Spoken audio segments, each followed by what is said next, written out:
On October 16, 2025, the calm Caribbean Sea erupted into chaos as a U.S. military helicopter struck a suspected cartel-operated semi-submersible. The vessel, believed to be carrying fentanyl from Venezuela, was destroyed in a swift, lethal attack. U.S. forces quickly shifted to search and rescue, pulling 2 survivors, Ecuadorian and Colombian nationals, from the wreckage. Their capture transformed the incident from a covert operation into a public legal and diplomatic crisis. This strike marked a major escalation in America's militarized campaign against narco-trafficking, treating cartels as enemy combatants. The move, enabled by post-9/11 legal authorities, has sparked fierce debate over sovereignty, international law, and the ethics of extrajudicial action.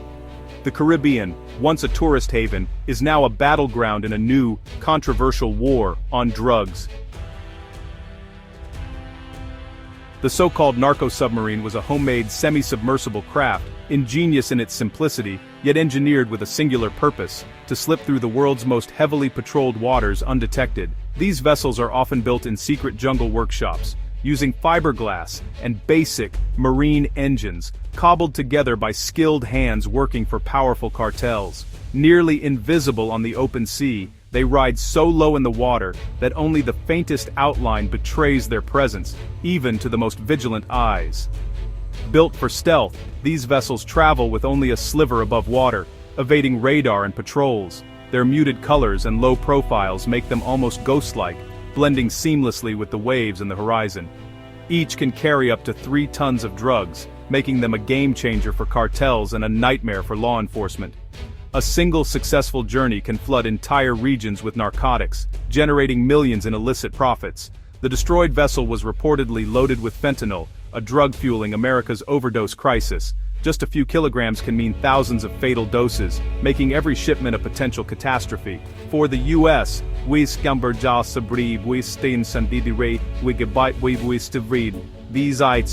subs are now seen as weapon delivery systems, not just smuggling tools. Intelligence agencies warn that the same routes used for drugs could one day be used for far deadlier cargo.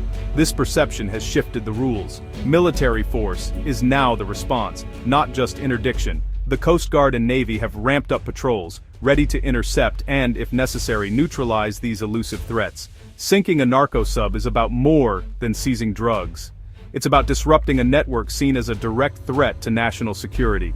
Every capture is a blow to the cartel's operations and a warning to those who would challenge maritime law. The strike sent a clear message: the era of invisible drug subs is over. The ocean is no longer a safe haven for traffickers. The high seas have become a new front in America's war on drugs, where innovation and determination clash in a battle for control of the world's most vital waterways. The operation began with a blip on surveillance screens, an unidentified vessel in international waters. U.S. Southern Command quickly mobilized a Navy warship and launched an MH-60 Seahawk helicopter to intercept. Using advanced sensors, the crew confirmed the target: a large, semi-submersible, matching cartel tactics. Under new rules, the priority was neutralization, not arrest. The helicopter fired, destroying the vessel within minutes. 2 crew members died, 2 survived and were rescued from the water. The mission shifted instantly from combat to humanitarian, as survivors were airlifted to safety and taken into custody. This rapid high-tech strike showcased America's overwhelming military edge in the region. The rescued men would soon become the faces of a shadow war brought into the light.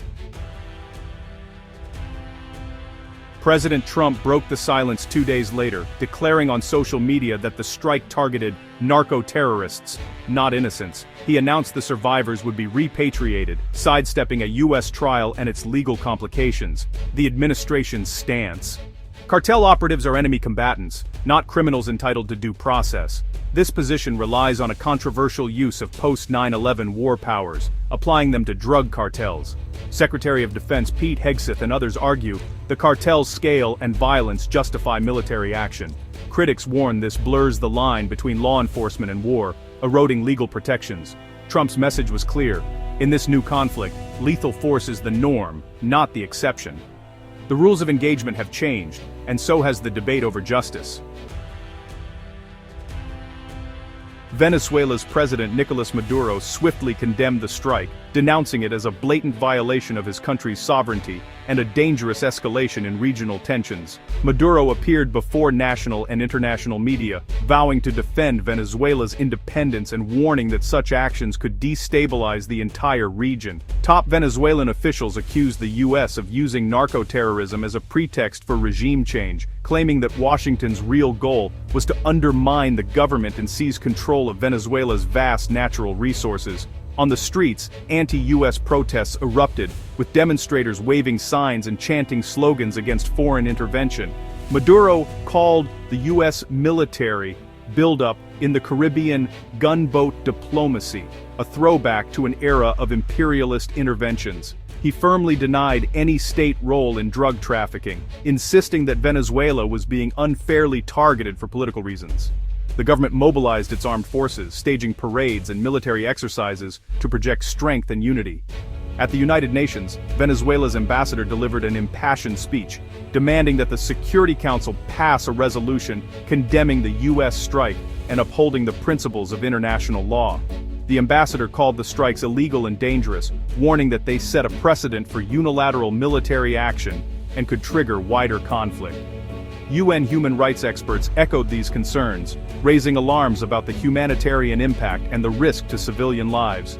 They labeled the campaign as a series of extrajudicial killings carried out without due process, emphasizing that such actions undermine the credibility of international human rights protections.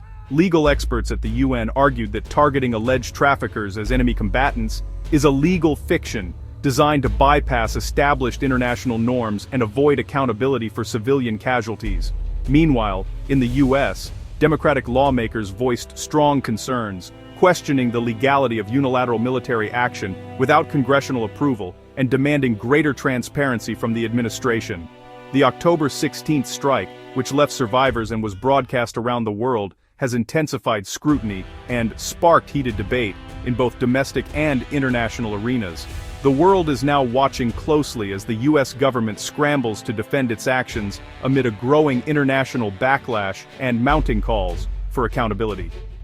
The incident has crystallized a global debate over sovereignty, the rule of law, and the limits of power in an increasingly interconnected world, with many nations demanding answers and a renewed commitment to international norms.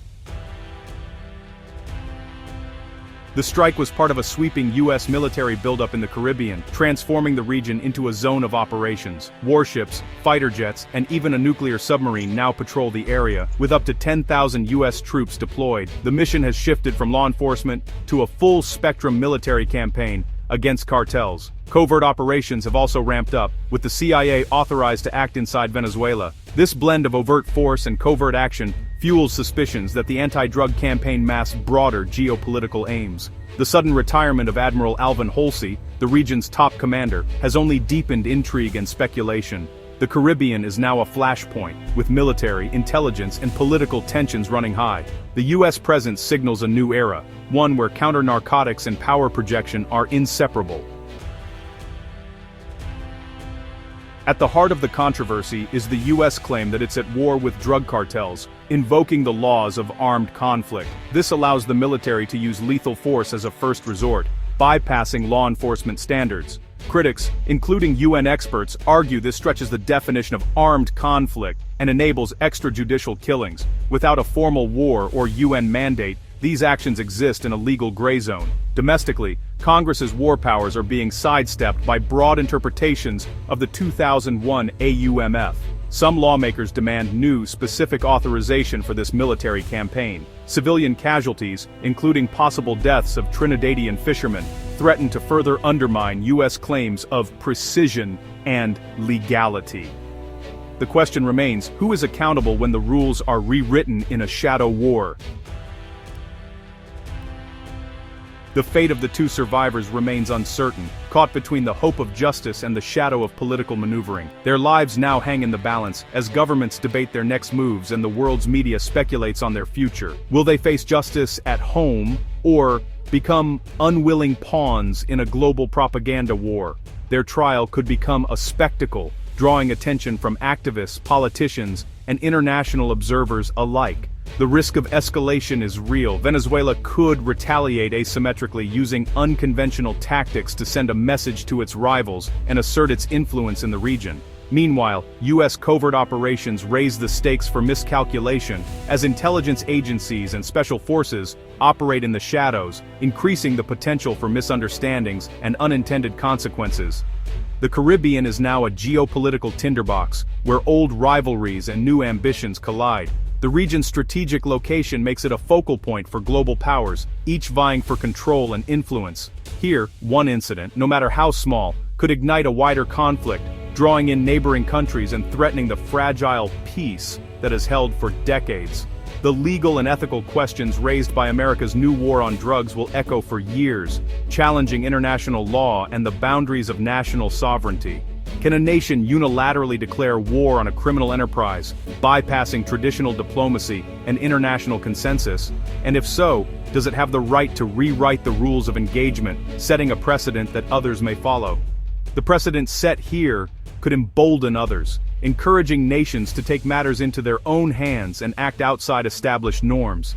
This blurs the line between policing and warfare worldwide, making it harder to distinguish between law enforcement and military action. The sunken narco sub is now a symbol of a conflict with no clear end, a reminder of the high stakes and the human cost of this ongoing struggle. And for the people of the Caribbean, the future hangs in the balance. Their lives, economies, and hopes are shaped by forces far beyond their shores. As the world watches, the Caribbean's fate remains deeply uncertain, its destiny shaped by choices made in distant capitals, and by the resilience of its own people.